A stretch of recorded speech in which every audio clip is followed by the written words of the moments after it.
Om Swastiastu. Mari kita berbicara tentang beberapa jenis energi yang ada di dalam tubuh kita, yang bisa kita pergunakan untuk menyembuhkan diri kita ataupun untuk membantu kesembuhan orang lain. Energi dihasilkan oleh mitokondria di dalam sel dengan cara membakar gula dan lemak dengan bantuan oksigen. Nah, di dalam tubuh kita terdiri atas beberapa jenis sel. Ada sel saraf, ada sel kelenjar, ada sel darah, dan lain sebagainya. Maka dari itu, setiap sel ini akan menghasilkan energi yang jenisnya berbeda, begitu juga fungsinya berbeda. Kita mulai dari sistem saraf. Jadi sistem saraf, di dalam sel-sel saraf ini menghasilkan energi yang dinamakan dengan energi saraf. Jadi energi saraf ini dipergunakan untuk mengembalikan kedamaian tubuh kita. Jadi artinya pada saat kita mengalami stres, depresi, pikiran tidak tenang, nah ini kita dengan melakukan relaksasi, jadi sistem saraf kita akan menghasilkan energi. Energi sistem saraf ini akan mengalir ke seluruh bagian tubuh kita. Nah inilah yang akan bisa membuat diri kita damai kembali. Jadi energi sistem saraf, kalau kita ingin keluarkan dari tubuh kita, itu bisa melalui jari-jari tangan kita. Jadi jari-jari tangan kita buat seperti ini. Jadi dia akan mengalir deras tanpa kita mendorongnya. Jadi dia mengalir deras dari jari-jari kita. Nah ini adalah energi sistem saraf. Energi ini untuk membantu orang lain, kita bisa langsung arahkan energi ini ke kepala orang tersebut, ataupun kita bisa menggunakan media air.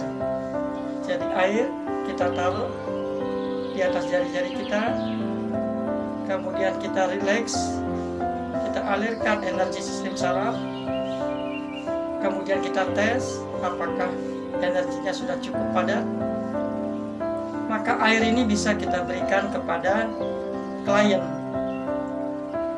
Jadi klien akan bisa sehat kembali, jadi pikirannya jernih kembali. Itu energi sistem saraf yang berfungsi untuk mendamaikan pikiran. Yang kedua ada energi sistem kelenjar. Jadi kelenjar kita mulai dari kelenjar pineal dan pituitary, kemudian kelenjar gondok, kelenjar timus, dan lain sebagainya. Itu akan menghasilkan energi sistem kelenjar yang sering disebut dengan bioelektrik. Ya, cara mengaktifkan bioelektrik, kita tinggal mendekatkan ujung jari telunjuk dengan ibu jari. Nah, di sini akan terasa ada beda potensial, ada aliran listrik ya, ada beda potensial. Nah, ketika ini udah bangkit, berarti tubuh kita sudah bisa menghasilkan energi elektrik. Jadi energi listrik, bioelektrik. Jadi bioelektrik ini berfungsi untuk memecah senyawa darah.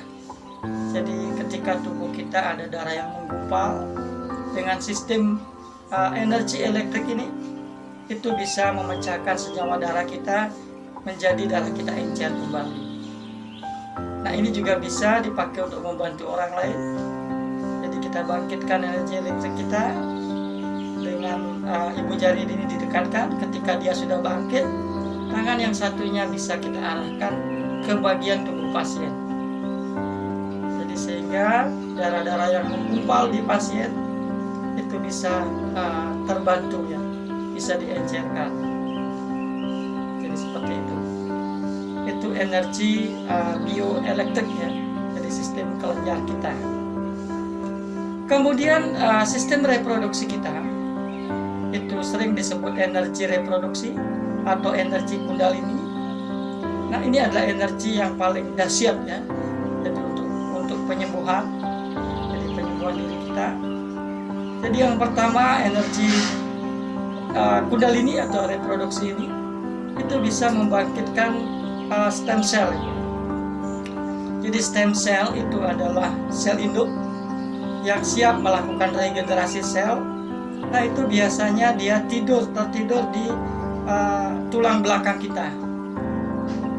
Jadi dengan bangkitnya Kundalini, nah ini energi panas Kundalini ini itu akan membangunkan stem cell. Jadi ketika stem cell bangun, kemudian stem cell siap melakukan regenerasi. Jadi ketika tubuh kita ada organ yang mengalami masalah ya, jadi ada organ yang rusak, itu ketika stem cell ini bangun kemudian melakukan regenerasi, jadi dengan sendirinya sel-sel kita yang rusak itu diganti dengan sel yang baru atau regenerasi sel. Jadi di samping itu, energi Kundalini juga bisa membersihkan cakra-cakra kita, bisa membakar energi kotor yang ada dalam tubuh kita. Jadi dia juga bisa melindungi tubuh kita dari serangan-serangan energi negatif. Kemudian dia juga bisa membangkitkan mata ketiga dan cakra mahkota kita. Jadi kita menjadi lebih sensitif dengan energi-energi alam semesta. Jadi energi Kundalini, nah itu bisa kita alirkan. Jadi contohnya menggunakan telapak tangan, kita alirkan ke ujung-ujung jari kita arahkan, kita dorong, nanti ada semburan ya. Jadi di sini terasa ada semburan energi. Nah itu adalah energi Kundalini atau energi reproduksi yang kita arahkan melalui ujung-ujung jari kita. Terus bagaimana ketika kita ingin membantu orang lain, misalnya dalam kondisi orang tersebut ada organnya mengalami kerusakan karena tumor atau kanker atau luka dan lain sebagainya, itu dengan cara mengarahkan energi Kundalini kita lewat jari-jari kita ke bagian pasien yang bermasalah. Kita arahkan seperti itu, kita dorong ya, kita lakukan terapi seperti itu. Jadi dengan sendirinya pasien akan bisa terbantu ya. Jadi terjadi regenerasi sel di bagian-bagian organ yang mengalami masalah. Nah di samping itu kita juga bisa melakukan pembersihan cakra ya. Jadi pembersihan jalur Kundalini daripada orang lain ya, klien. Jadi jalur tulang belakangnya dibersihkan dengan menggunakan Kundalini yang kita arahkan ke sana. Kemudian berikut juga cakra-cakranya bisa dibersihkan, bisa disempurnakan. Seperti itu. Jadi ada lagi energi yang lain seperti energi darah. Itu biasanya adalah energi doa ya. Jadi ketika energi darah bangkit, jadi apapun doa kita lebih cepat tersampaikan. Kemudian ada juga energi pernapasan. Ini biasanya lebih cenderung digunakan untuk energi tenaga dalam ya.